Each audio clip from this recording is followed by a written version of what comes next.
You have noticed already the title of our message today.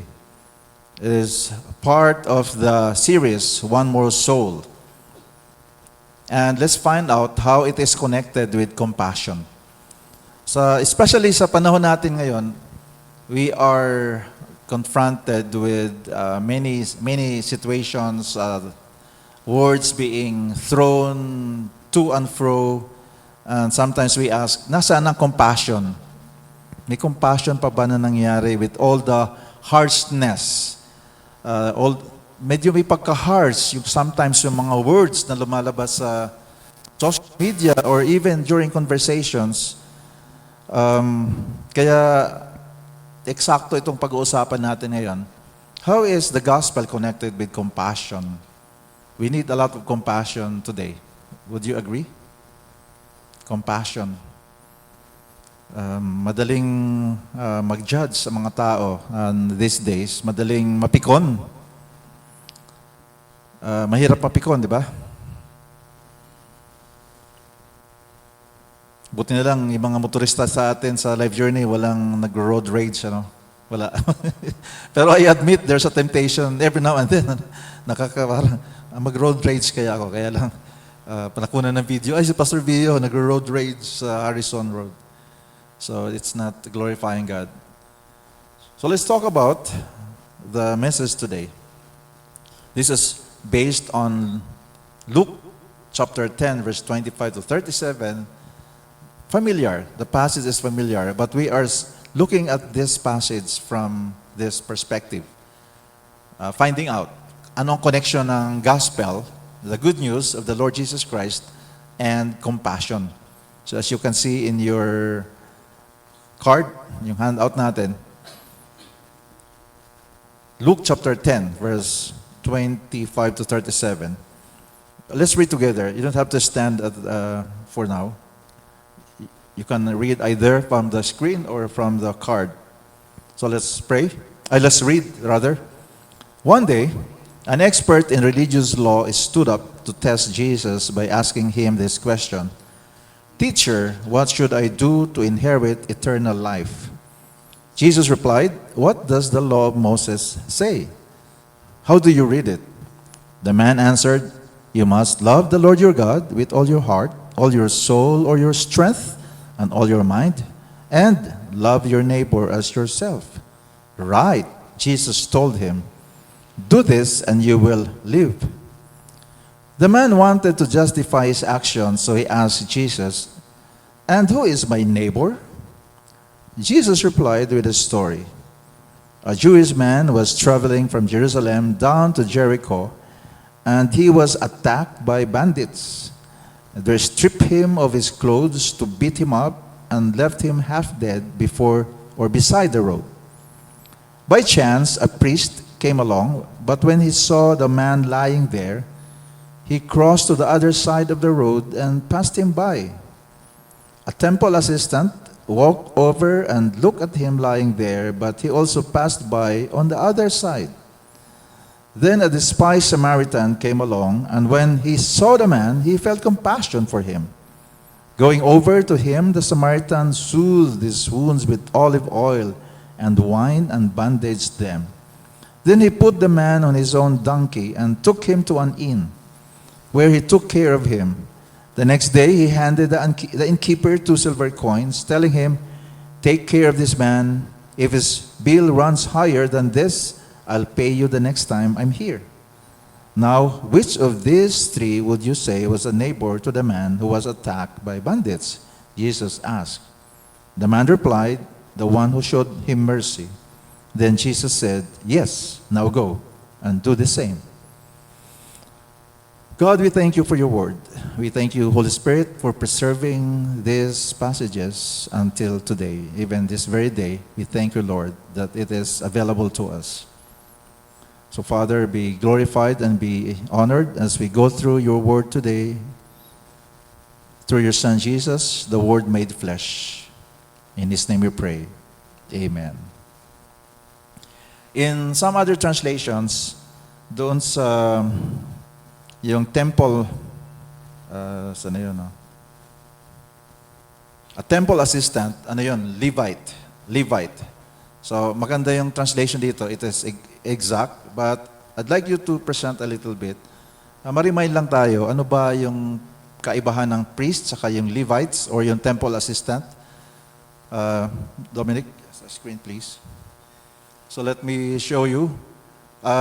Yung nung panahon ni Jesus, itong naabutan niyang setup, religious setup, para makapag-worship ang mga tao, ang professional na mga religious type ay priest, at tapos high priest, yung pinaka mataas sa kanila, at tapos merong Levite.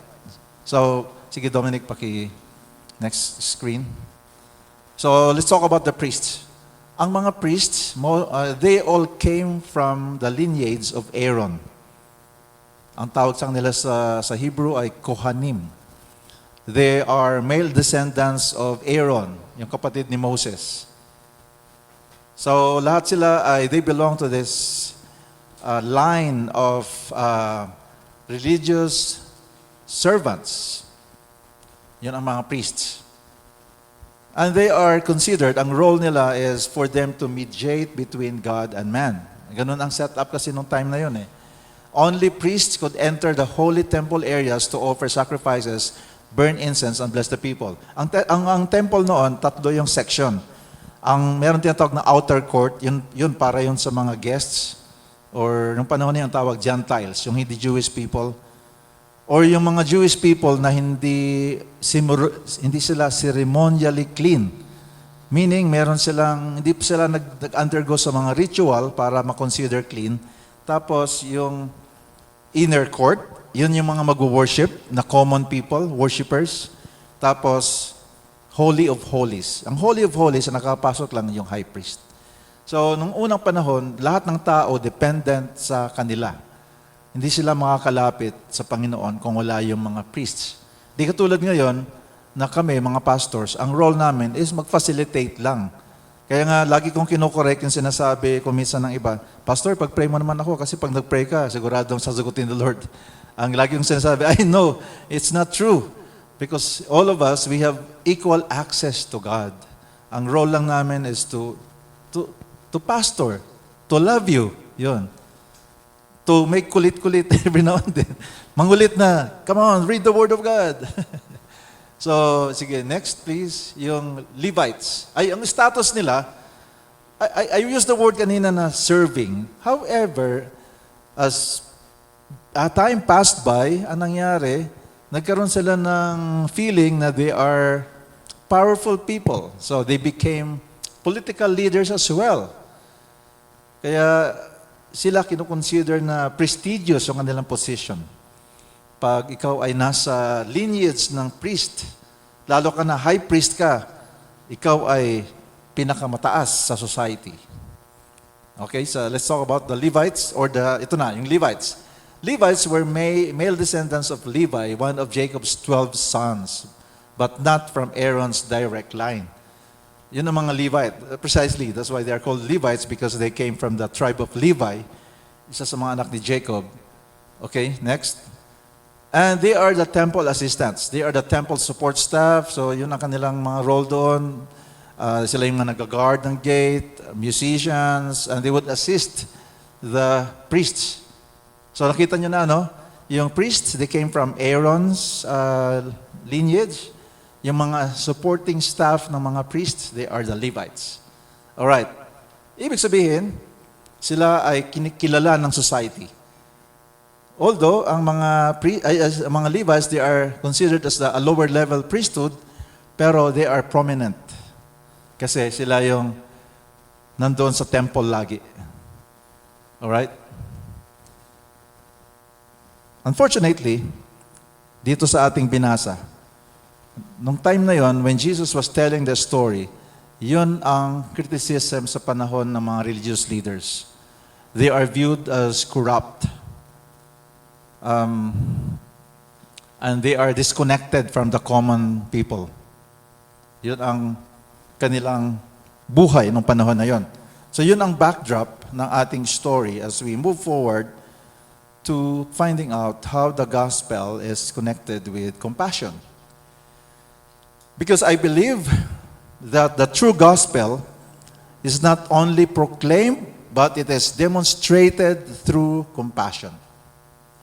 Would you agree with that? It is not only broadcasted, it is not only made known, but it is demonstrated, it is lived out through compassion. So the question today, my brothers and sisters, LJC family, is that question. How do we show the gospel to a wounded world? How does the gospel compel us to live with compassion? Because many people are capable of sharing God's word, but the question is, how are we doing when it comes to translating God's word into compassion? So that's the challenge today. Let's find out. We can ask ourselves. This is not to put us down, but rather to find out ano ba yung mga gaps. May mga gap ba tayo sa buhay natin? Let's try to see kung merong kailangan i-fill up sa ating buhay Jesus followers so that we can share the gospel with compassion side by side. In the story of the Good Samaritan, Jesus teaches us that genuine faith is not about just knowing God and knowing His scriptures. It is about acting it out. That's why the question that we will answer, there were three things that I will present to you in response to the next question. Ito na yung question, how does the gospel compel us to live with compassion? Anong una? You can see it actually in your handout. How does the gospel compel us to live with compassion? First is seeing the need. As we go back to verse 33 of chapter 10, it is narrated there that then a despised Samaritan. Oh, by the way, ang Samaritan, ano ang Samaritan pala? Before we continue, pause muna. In case lang na we have to be reminded, ang Samaritan, they are half Jewish, half Gentiles. O half pagan na lang. From the perspective of the Jewish people, ang mga Samaritan, sila yung nakatira sa lugar na tawag Samaria. Noong unang panahon kasi, ang utos ng Panginoon Diyos, lahat kayo na nananampalataya sa akin, huwag kayong don't compromise yourselves by marrying into pagan families. Ang nangyari, yung mga ibang mga Jewish people, nakatira sila doon malapit sa katabing bayan, type ko yung mga kapitbayan natin. Gusto ko siya. Kahit na sinabihan siguro ng parents, sabi ng Panginoon, huwag daw tayong makimix sa mga hindi nagwo-worship sa Kanya. Of course, sa panahon natin ngayon, it is very wise na pag-isipan ito kasi pag lumalaki ng pamilya, tapos hindi nag-agree ang mag-asawa kung kanino mag-worship, sa God ba sa Bible or kung hindi kay Lord sa Bible, nagkakaroon ng confusion ang mga bata. Tapos pati values nag-iiba. So yun ang on the practical side kung bakit ang Panginoon, yun ang kanyang instructions. Pero yun nga, mas nanaig yung type ko yung kapitbahay natin sa kabilang boundary. So anong nangyari? They ended up marrying mixed marriages at nanaig yung pagan practice. Sometimes nakukonsensya sila, mag-worship tayo kay Lord, yung nasa Bible. Pero in general, they began to flourish that they are not really worshiping God in its proper form. So, ang ginawa ng mga Jewish people, instead na i-reach out nila yung mga Samarians para bumalik sa Panginoon, kinamuhian nila. Ayaw nilang lumapit sa mga taga-Samaria kasi baka mahawa tayo. Yan yung mga taong nag-compromise. Huwag tayong didikit sa kanila. Kaya yung Samaria, yung mga Samaritan, sila yung iniiwasan ng mga Jewish people. So, para makita natin yung context nito na nangyayari. So, what happened? Sa binasa natin kanina, yung priest, saka yung Levite, napadaan sila doon sa wounded na person, pero hindi sila nag-stop. Ang nag-stop ay si despised Samaritan. Kung sino pa yung kinamumuhian na tao, parang siya yung treated as second class na tao, siya yung nagkaroon ng compassion. He came along, and when he saw the man, he felt compassion for him. This person, he saw the need. May nangangailangan. So siya ay tumigil at tinignan niya kung anong sitwasyon ng kanyang napansin. Parang yung driver na napadaan sa isang accident sa daan, tapos instead na bumaba sa kanyang sasakyan, tumigil, anong nangyari? Binidyo lang. Uy, may aksidente nangyayari ngayon dito sa Marcos Highway, dito mga kaibigan. Naka-live streaming pa, no? Tapos dumaan lang. Parang ganun, no? Because compassion interrupts our schedules. Kaya, admittedly, this is challenging sometimes. You are on your way to your appointment, and then a situation happens along the way. Meron kang schedule may appointment ka. Titigil ka ba o picture na lang natin? Because when compassion is alive in us, then for sure our schedules will be interrupted. Because we have to stop immediately if compassion is rising in us. For example, that's what the Samaritan did. He paused on his journey to care for a stranger. So sa modern application natin, it means choosing to help others even when it will ruin your daily plan. Of course, many of us, we have our daily planner, di ba? Nakalagay na, naka-organize na yung ating mga gagawin for the day. Things to do today. And then all of a sudden, may tatawag or merong tayong makikita, bro, kuya, ate, merong something came up. So, what do we do? You see, ministry often happens in the unplanned interruption of life. Doon dumilitaw yung opportunity to serve.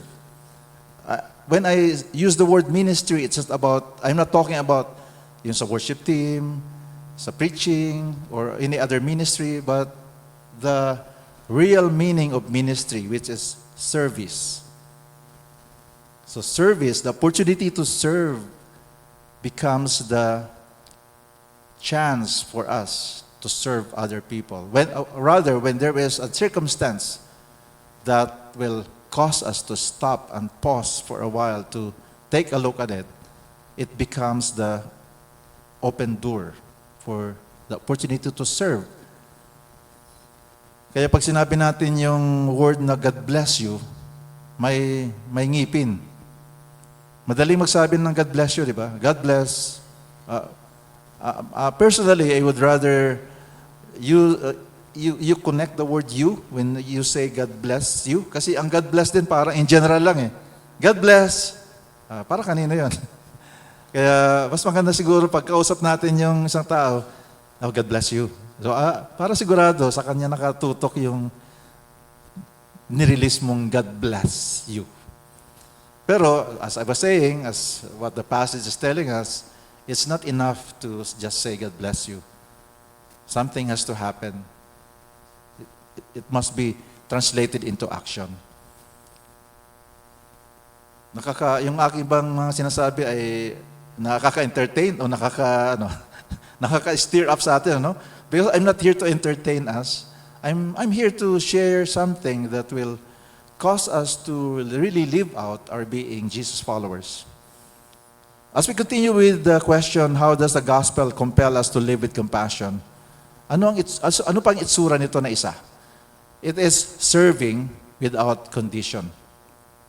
Let's go back again to the story.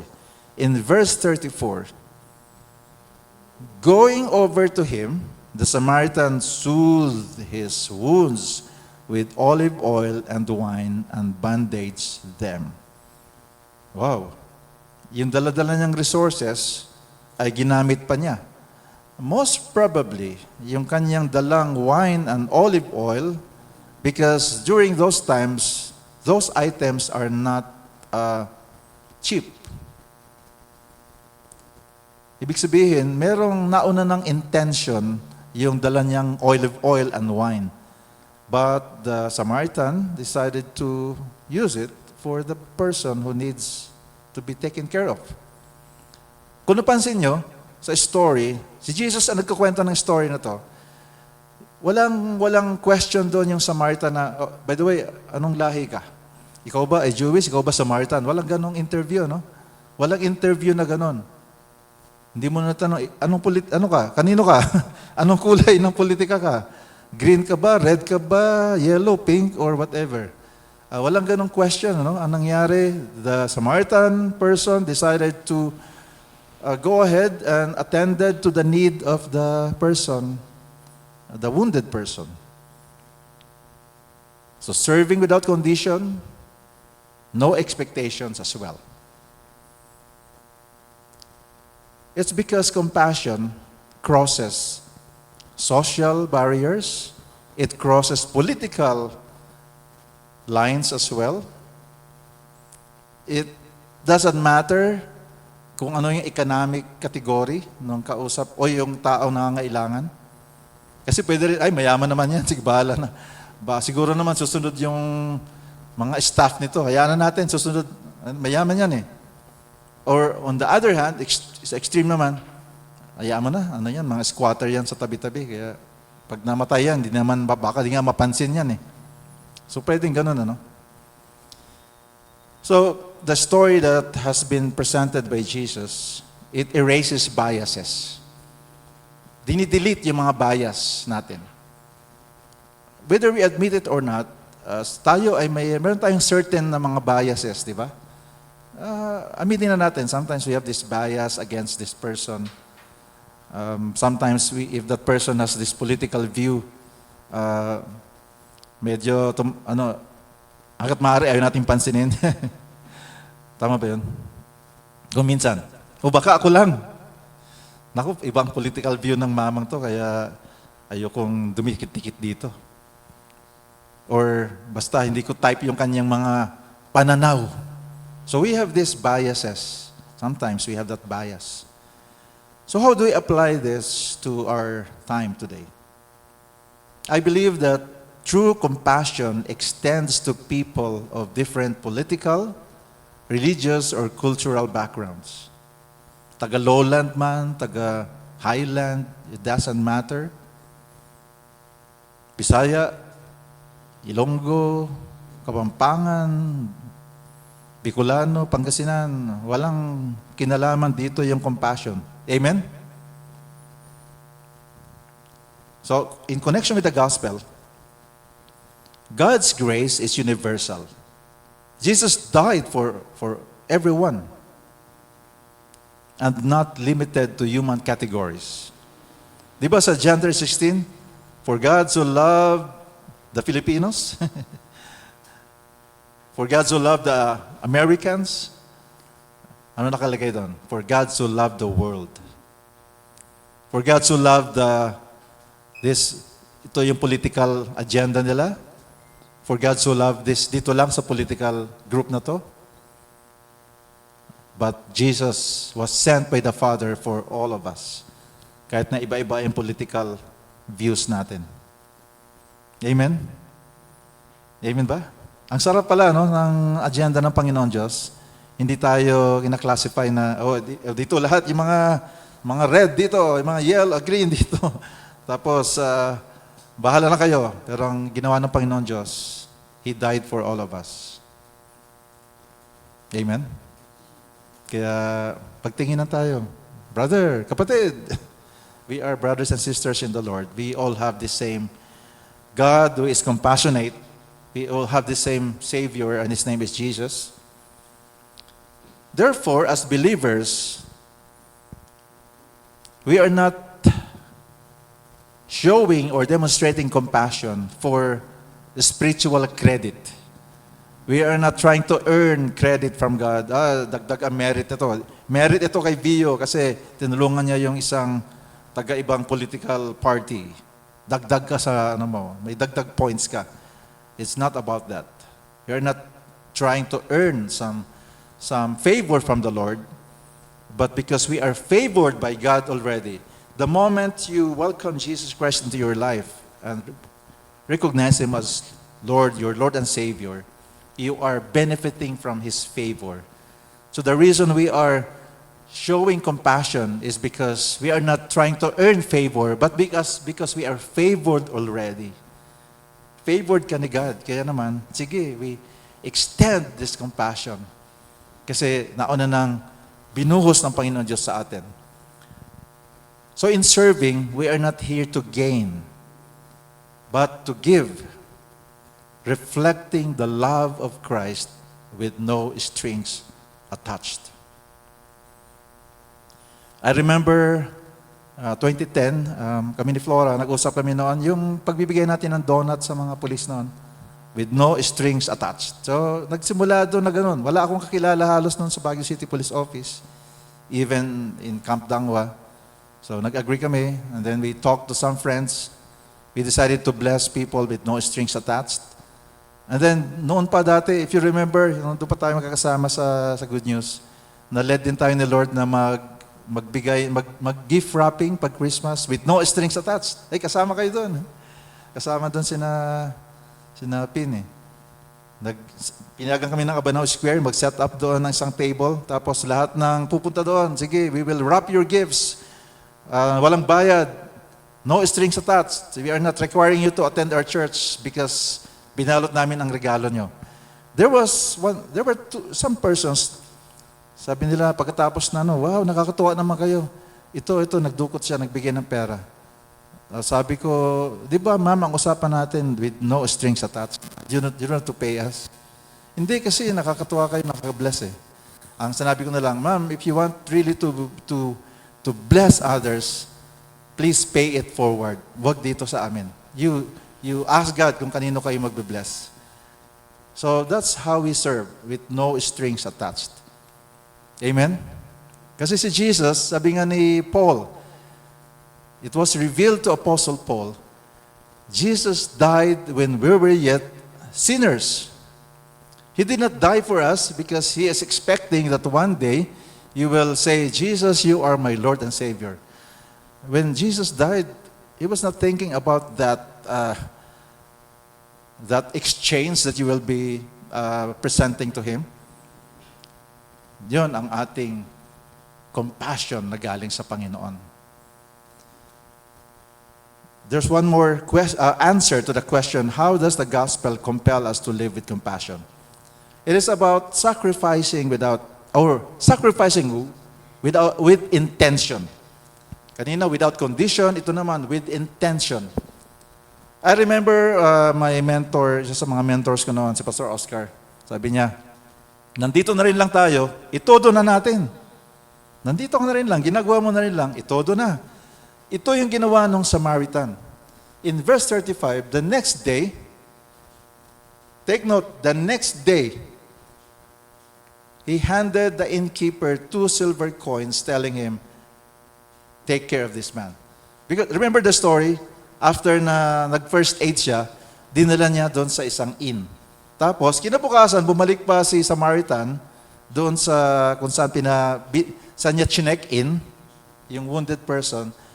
Tapos, nagbilin pa ng finances doon sa may-ari, o sa nag-handle ng inn. Yun yung, tumulong ka na rin lang, itodo na. Hindi one time, big time. O, natulungan ko na, bahala ka na. Sige na, ito, tapos sige, go.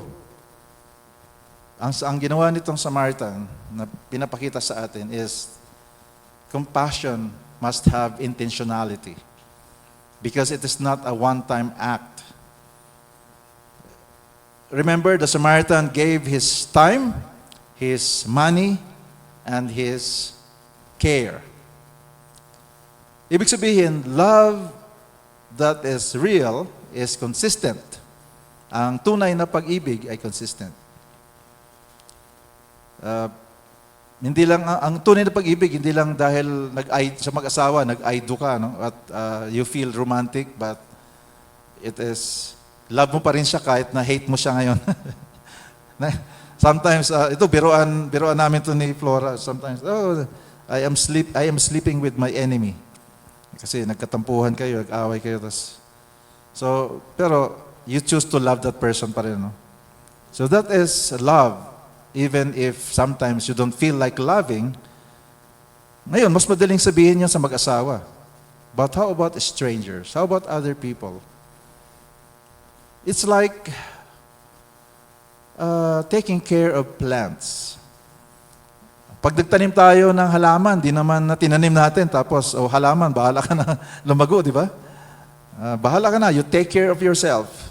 But when we are taking care of our plants, we don't just water the plant today and then bahala na bukas. And then, mamulaklak ka, tinanim natin, binusan ng tubig, mamulaklak ka. Anong ginagawa natin? We take care of the plant. We check on it every day. Tinatanggal natin yung weeds. And then we shield it from pests. We protect it. So that is how compassion works. It is intentional. It is ongoing. Kaya eksakto yung pangalan ng ating community, Life Journey. We journey with each other, life to life. We allow ourselves to be, ang schedule natin ay ma-interrupt every now and then. Because somebody is calling, somebody is asking for something, somebody needs to be prayed for. So, okay lang ma-interrupt yung schedule natin. So, if we are sharing the gospel, it means hindi lang nag-share ka ng gospel, tumanggap sa Panginoon, tapos that's it. Watering must be done. Encouragement, journeying, mentoring. Compassion demands practical sacrifice. First, it's about giving resources. Si Samaritan, anong ginawa niya? He used his own oil, his own wine, even his donkey, sinakyan ng wounded na person. Kasi pwedeng mangyari, inconvenience, ano? Naku, madudumihan yung sasakyan ko. Isasakay ko itong tao na ngailangan. Mangangamoy pa. Yung pera ko, naku, nababawasan tuloy. Pero compassion demands practical sacrifice. So, sa modern times, it requires donating money. It means sharing meals. It means giving up personal comfort sa panahon natin ngayon. So what is the connection with the gospel? Love is costly. Mahal magmahal. Tama ba yun? Magastos magmahal, tama ba? Pero ganun talaga yun. Si Jesus nga, it cost him his reputation, it cost him his life, it cost him heaven. But praise be to God, he did not die in vain because he rose from the dead with victory. Love requires giving up something of your own. Amen ba? It requires giving up something of your own. And compassion provides holistic care. Yun nga, hindi lang yung nag-bless you, o nagkasalubong kayo, bro, may problema ako. O sige, pag-pray kita. Sige, go na. Kasi habang nagpe-pray kayo, baka si Lord nangungusap, pamirindahin mo naman siya. O pakainin mo, o kaya something that God is telling you what to do. It means also ensuring long-term recovery. The Samaritan bandaged wounds and paid for the victim's stay at an inn. Modern application, it looks like supporting a system. It looks like supporting systemic rehabilitation, mental health recovery, or long-term community development. So, isang aspect na ginagawa natin dito sa Life Journey is we journey with the police. Na every now and then nalalagay sa controversy, di ba? Pero alam nyo, there was a study made by Ateneo Government, School of Government lately, kasi meron nagtanong, effective ba ang ginagawa ng mga blessed our cops sa kapulisan? Sabi nung mga experts sa Ateneo, kung wala yung mga pastors na nag-journey sa mga pulis, malala, mas malala sana sila ngayon. But now, with all the controversies that sometimes would arise, ang PNP isa pa rin sa stable na institution. Every now and then, merong lumilitaw ng mga tao, ang mga pulis na nakagawa ng hindi tama. Pero as a whole, ang kanilang institution still stable. Hindi sila na sway sa mga political affiliation. Kung hindi, sumama na sana sa kanila. So praise God. We are not elevating PNP, but we are elevating God who is at work, because many of us, many churches decided to journey with them, even if it means sacrificing. Salamat sa support ninyo. Long-term community development. You nag-work sa government. You are not just working for a job, but what you're doing is you are helping the community pang long-term. Kaya nga pa nikukwento kayo. Si Karen lumalabas sa sa social media with yung mga pangako ng government, di ba? So, God bless you, Karen, sa ginagawa mo. Marami nagtatanong doon, paano kami mag-avail, ma'am? Yung mga sa housing, pati si Sister Tess all the way from Ilocos. Kami, ma'am, kasali kami dyan. Ibig sabihin, lahat kayo nandito. Lumabas man kayo sa social media. Si Pin, lumalabas sa social media ko minsan. Dahil sa kanyang assignment. Si Brother Lando, Sister Marlene, sa DILG, I am inspired when Brother Lando would tell us yung mga natutunan, pinag-aralan natin dito ay na-share niya doon sa LGU. Kahit yung mayor, mga sangguniang bayan, nakakarinig na salita ng Diyos dahil kay Brother Lando. So, yun yung buhay natin. Si George, pag nasa barko, dati sa barko, nakaka-bless ka na boss, di ba? Amen ba? Ayun. So, whatever we do, when we do it with compassion, ibig sabihin, we go beyond what is parang expected from us, or ang ginagawa natin, hindi tayo predictable because we allow God's compassion to flow. Gospel connection sa part na to. Christ restores the whole person, meeting both physical and spiritual needs. So again, it is not enough to say, I already shared the gospel. We must be willing to walk with them through healing and growth. So in conclusion, the gospel is not just words.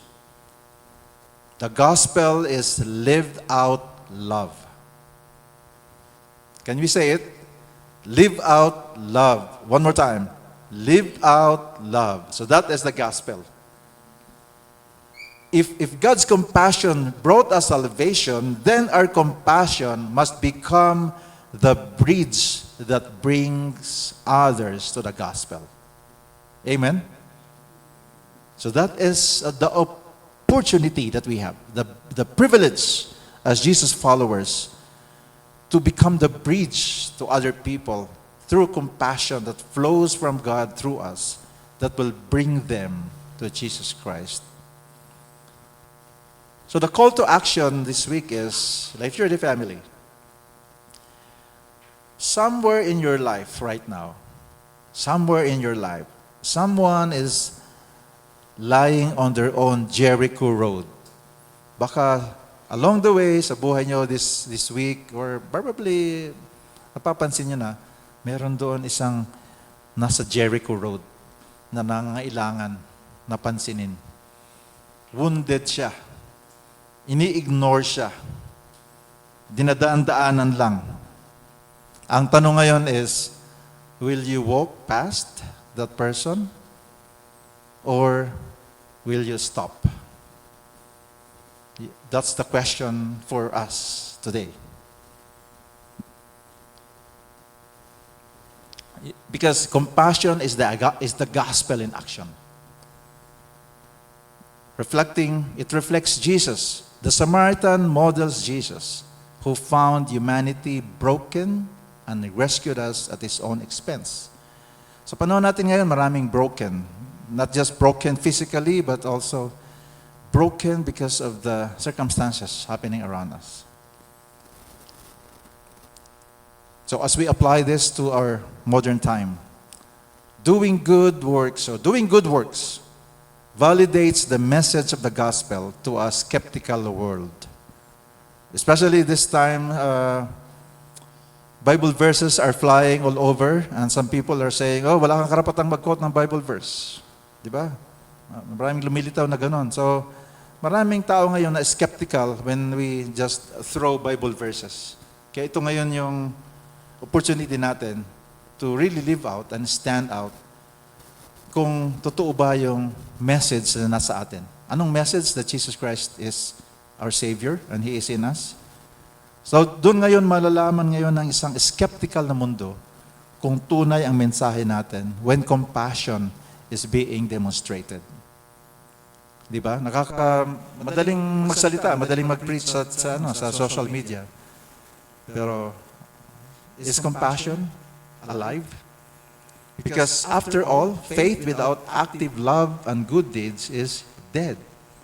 And I believe that this season, God is raising up people like you and me by the power of God to live out compassion so that people who are doubting about the reality of God will be able to say, God is real.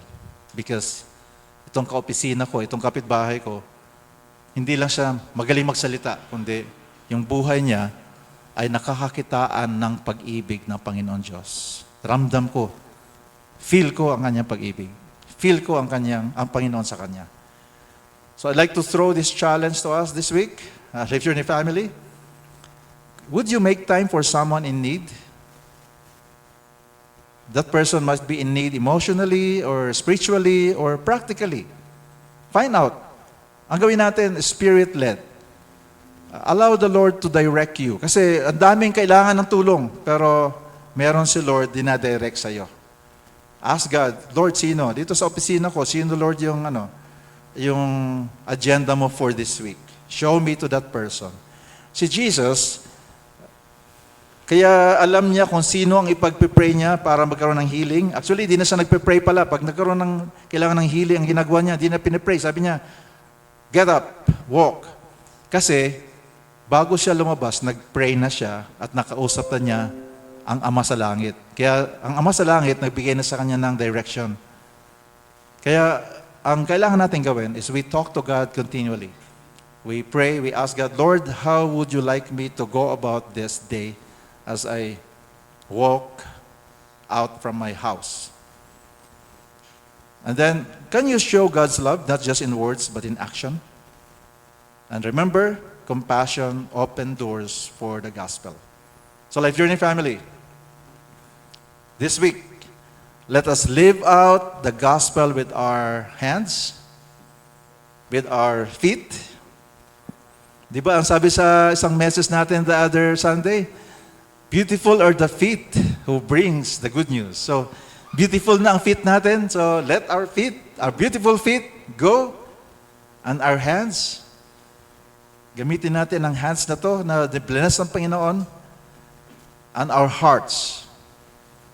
Because one more soul is worth every act of compassion.